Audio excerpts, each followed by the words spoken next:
Hello dear student, welcome back to my channel. जैसे कि आपको पता है कि हम क्लास 12 इंडियन इकोनॉमिक डेवलपमेंट के लिए जो आप रेफरेंस बुक यूज़ कर रहे हैं टीआरजीएन वीके और ईके, उनमें जितने भी चैप्टर गिवन हैं उनके एक्सरसाइज को हम 1 बाय 1 कंप्लीट कर रहे हैं। अभी तक हमने चैप्टर नंबर 10 कर लिया है। आज हम कर रहे हैं चैप्टर नंबर 11 जो इस बुक का लास्ट चैप्टर है। चैप्टर का नाम है comparative development experience of India and it's neighbours. चलिए देखते हैं इसके एक्सरसाइज से। जैसे कि हमको पता है कि पहला एक्सरसाइज हमारा एमसीक्यू होता है, तो शुरुआत करते हैं एमसीक्यू के पहले क्वेश्चन से। फर्स्ट नंबर में है the great leap forward campaign in India was focused on. तो जो ग्रेट लीप फॉरवर्ड कैंपेन चलाया गया था इंडिया मतलब चाइना में, वो किस पर फोकस था? Wide spread industrialization. तो बिल्कुल यहाँ पर हो जाएगा वाइड स्प्रेड इंडस्ट्रियलाइजेशन में चाइना में ये बोला गया था।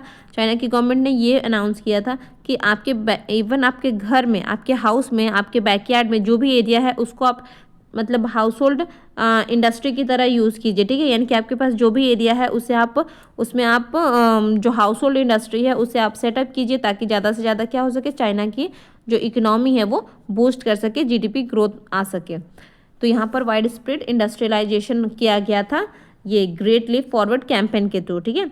नेक्स्ट देखेंगे क्वेश्चन नंबर 2 को। In term of sectoral contribution to GDP, economics of India and Pakistan are now relying more on. ठीक है, यानी कि जो जीडीपी में कंट्रीब्यूशन होता है वो इंडिया और पाकिस्तान में सबसे ज़्यादा किस पर रिलाई करता है? तो प्राइमरी, सेकेंडरी, टर्शियरी। तो बिल्कुल यहाँ पर हो जाएगा option number C, that is the tertiary sector. देखते हैं क्वेश्चन नंबर 3 को। ओहो, in term of sectoral contribution to GDP the economy of China is rely on. तो चाइना में सबसे ज़्यादा कंट्रीब्यूशन कौन से सेक्टर का होता है? तो ये होता है सेकेंडरी सेक्टर का, जैसे कि हमने पहले ही बात कर लिया था, ठीक है। चलिए, जो कि किसके थ्रू आया था? तो अब वो आया था ग्रेट लीप फॉरवर्ड कैंपेन के थ्रू। चलिए नेक्स्ट क्वेश्चन को देखेंगे, क्वेश्चन नंबर 4 को। Which of the following countries resorted to one child policy. वन चाइल्ड पॉलिसी कहाँ ला गई थी? तो ये चाइना में ला गई थी। नेक्स्ट क्वेश्चन देखेंगे, growth rate of population is highest in which of the following country. सबसे ज़्यादा पॉपुलेशन का ग्रोथ रेट कहाँ पर देखने को मिलता है? India, Pakistan, China. तो ये हो जाएगा पाकिस्तान। नेक्स्ट क्वेश्चन देखेंगे, क्वेश्चन नंबर 6 को। Which of the following countries has the lowest density of population. Lowest density कहाँ पर है? India, China, Pakistan. तो यहाँ पर करेक्ट आंसर हो जाएगा चाइना, क्योंकि हमें पता है कि क्योंकि जो चाइना है वो चाइना का जोग्राफिकल एरिया क्या है, बहुत ज़्यादा है। और डेंसिटी का डेफिनेशन अगर आप देखेंगे तो ये हो जाएगा हमारा पर स्क्वायर किलोमीटर में कितने लोग रहते हैं, ठीक है। तो यहाँ पर चाइना का जो जोग्राफिकल एरिया है वो इन कंपैरिजन टू इंडिया और पाकिस्तान बहुत ही ज़्यादा है, इसलिए यहाँ पर डेंसिटी कम देखने को मिलती है। नेक्स्ट क्वेश्चन देखेंगे, क्वेश्चन नंबर 7 है हमारा। After independence both India and Pakistan rely upon. किस पर रिलाई किए थे? मिक्स्ड इकोनॉमी पर, कैपिटलिज्म, सोशलिज्म। तो यहाँ पर मिक्स्ड इकोनॉमी हो जाएगा हमारा बिल्कुल करेक्ट, ठीक है, option number A.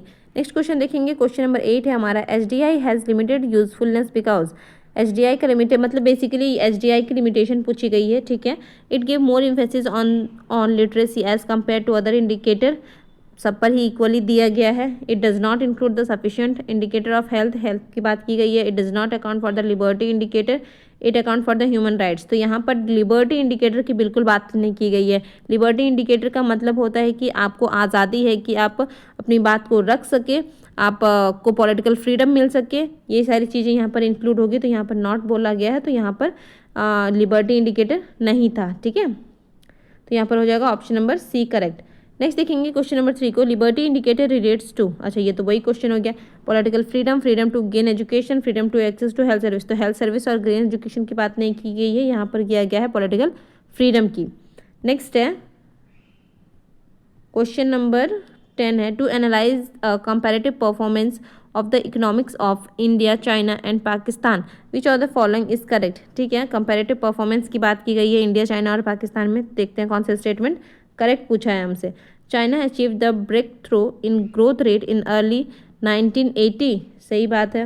With new economic policy यानी कि NEP in place, India experience a rebound in its GDP growth. हाँ, सही है। Economic reform in Pakistan were almost similar to that in India. बिल्कुल, तो यहाँ पर हो जाएगा option number D, that is the all of these. Next है हमारा question number 11। Which economy rose and after the introduction of economic reform. ठीक है, कौन सी इकोनॉमिक रिफॉर्म के बाद भी उसकी स्थिति खराब रही? तो इंडिया, चाइना, पाकिस्तान। तो यहाँ पर हो जाएगा पाकिस्तान की, ठीक है। नेक्स्ट देखेंगे, नेक्स्ट तो कुछ नहीं है। नेक्स्ट एक्सरसाइज हमें गिवन है, fill in the blank. Question number 1 देखेंगे। In the strategy of growth of India and Pakistan, that sector was assigned the secondary role of pushing the process of growth. ठीक है, growth में कौन सा जो sector है वो सेकेंडरी रोल प्ले करता है, तो यहाँ पर करता है, किसकी बात की गई है, इंडिया और पाकिस्तान की, तो ये हो जाएगा हमारा प्राइवेट सेक्टर. ठीक है, पब्लिक सेक्टर क्या है, वो मेन रोल प्ले करती है और जो यानी कि प्राइमरी रोल प्ले करती है जीडीपी ग्रोथ में, कंट्रीब्यूशन में उसकी, लेकिन जो प्राइवेट सेक्टर है वो सेकेंडरी रोल प्ले करती है. नेक्स्ट क्वेश्चन देखेंगे, क्वेश्चन नंबर 2 है हमारा, after independence Pakistan adopted dash model of growth. ठीक है, पाकिस्तान ने कौन सा मॉडल को अडॉप्ट किया था, तो ये किया था मिक्स्ड इकोनॉमी में, जो कि इंडिया ने भी किया था. नेक्स्ट क्वेश्चन है हमारा, dash has established substantial lead in term of GDP growth and structural transformation. तो ये क्या हो जाएगा हमारा, dash has established the substantial lead over the, तो ये चाइना है ना.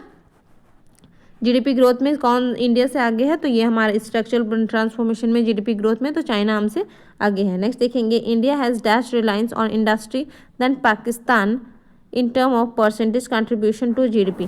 तो यहाँ पर क्या हो जाएगा, India has dash reliance on industry than Pakistan, तो यहाँ पर बिल्कुल हो जाएगा ग्रेटर रिलायंस, है ना. इन पाकिस्तान से हम ज़्यादा रिलायंस करते हैं, मीन्स ज़्यादा हमारे पास क्या है, इंडस्ट्री है. नेक्स्ट यहाँ तो यहाँ हो जाएगा ग्रेटर. क्वेश्चन नंबर 5 है, dash has shown the brighter science of urbanization. Dash has shown the brighter sign, तो ये क्या हो जाएगा, पाकिस्तान. नेक्स्ट देखेंगे क्वेश्चन नंबर 6 को, one child policy was adopted in China in year, तो कब अडॉप्ट किया गया था, ये किया गया था 1979 में. ठीक है.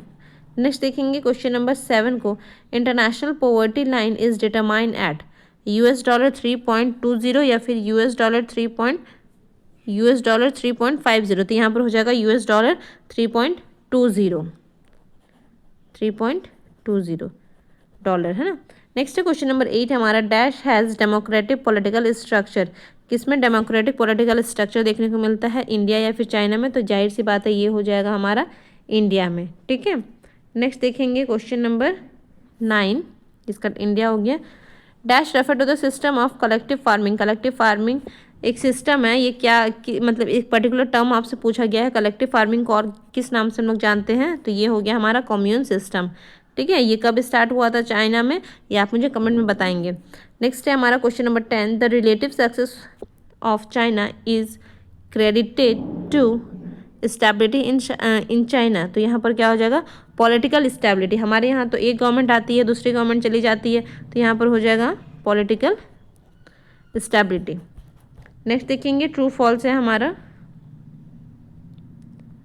सबसे पहले है, the great leap forward campaign was launched in Pakistan. नहीं, चाइना ना, तो ये हो जाएगा false. All the 3 countries China, India, Pakistan rely on public sector as the core sector of the economy. True है ना, सब में क्या है, पब्लिक सेक्टर ही कोर पर होती है और सेकेंडरी सेक्टर का रोल प्ले कौन करता है, तो प्राइवेट सेक्टर. नेक्स्ट देखेंगे, great leap forward was introduced by Marx. नहीं, फॉल्स. नेक्स्ट है, with a significant jump in the growth of GDP, the structure of growth has failed to show structural transformation in India. एक minute, with the significant jump in the growth of GDP, ठीक है, the structure of growth has failed to show structural transformation in China. fail क्यों लिखा हुआ है, fail नहीं होगा, structural transformation in China हुआ ना, जहाँ पे जैसे ही आपका जीडीपी ग्रोथ हुआ तो स्ट्रक्चरल ट्रांसफॉर्मेशन तो हमें देखने को मिला, तो फिर फेल क्यों लिखा हुआ है, ये स्टेटमेंट हो गया फॉल्स. क्वेश्चन नंबर 5 है, countries from bilateral relation to accelerate economic growth. क्या बायलैटरल रिलेशन से इकोनॉमिक ग्रोथ एक्सेलरेट होता है, बढ़ता है, तो सही बात है. क्वेश्चन नंबर 6 है, expansion of service sector in India is due to faster integration with the global economy. Expansion of service sector in India is due to faster integration with, हाँ, तो ये हो जाएगा ट्रू. ठीक है, सर्विस सेक्टर में बहुत ज़्यादा एक्सपेंशन होने के कारण ही ग्लोबल इकोनॉमी में मतलब अच्छा हमारा परफॉर्मेंस हुआ है. नेक्स्ट क्वेश्चन देखेंगे, क्वेश्चन नंबर 7 है हमारा, in China commune system is related to industry. In China commune system is related to industry. नहीं, इंडस्ट्री में नहीं, ये कम्यून सिस्टम जो बना था वो कॉर्पोरेटिव फार्मिंग के लिए बना था, तो और ये हो जाएगा रूरल एरिया में, तो यहाँ पर इंडस्ट्री क्यों लिखा गया है, ये स्टेटमेंट है फॉल्स. क्वेश्चन नंबर 8 है, economic reform in Pakistan were different from those undertaken in India. Economic reform in Pakistan were different from those undertaken in India. क्या अलग था, तो अलग नहीं था. है ना, सेम था, तो ये स्टेटमेंट हो जाएगा हमारा फॉल्स। क्वेश्चन नंबर 9 है, Pakistan growth rate deteriorated due to excessive dependence on remittance. हाँ, यानी कि जो गवर्नमेंट देती है ना ये चीज़ मतलब फ्री में जो भी डिस्ट्रीब्यूशन होता है उस चीज़ पर बहुत ज़्यादा डिटोरिएट हो गया था, बहुत ज़्यादा डिपेंडेंस हो गया था, इसलिए इकोनॉमिक इसलिए जो पाकिस्तान का ग्रोथ रेट है वो कम हो गया, ठीक है, डिटोरिएट हो गया, क्योंकि उसमें जो रिमिटेंस है उसका डिपेंडेंस ज़्यादा हो गया, तो ये स्टेटमेंट हो गया हमारा ट्रू।